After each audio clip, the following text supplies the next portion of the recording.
ఉంటాయి.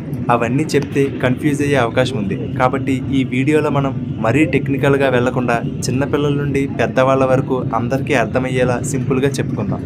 ఈ ఎలక్ట్రిసిటీ గురించి అర్థం అవ్వాలంటే ముందు మనకు యాటమ్ గురించి, అంటే అణువు గురించి, దాని లోపల ఏం జరుగుతుంది అనేది తెలియాలి.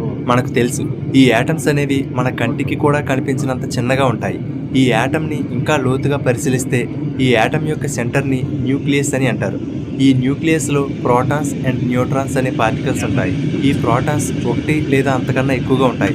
అలాగే ప్రోటాన్స్ ఎన్ని ఉంటాయో దాదాపు అన్నే న్యూట్రాన్స్ కూడా ఉంటాయి. ఈ సెంటర్కి చుట్టూ ఉండే ఆర్బిట్లలో ఎలక్ట్రాన్స్ అనే పార్టికల్స్ తిరుగుతూ ఉంటాయి. మన సూర్యుడి చుట్టూ గ్రహాలు ఎలా తిరుగుతూ ఉంటాయో అలా అన్నమాట. సెంటర్లో ఉండే ప్రోటాన్స్కి పాజిటివ్ ఛార్జ్ ఉంటుంది. అలాగే చుట్టూ తిరిగే ఎలక్ట్రాన్స్కి నెగిటివ్ ఛార్జ్ ఉంటుంది. న్యూట్రాన్స్కి ఎటువంటి ఛార్జ్ ఉండదు. అయితే ఒక యాటమ్ యొక్క సెంటర్లో ఎన్ని ప్రోటాన్స్ ఉన్నాయి అనే దానిని బట్టి అది ఏ ఎలిమెంట్ అనేది మనం గుర్తించవచ్చు. ఉదాహరణకి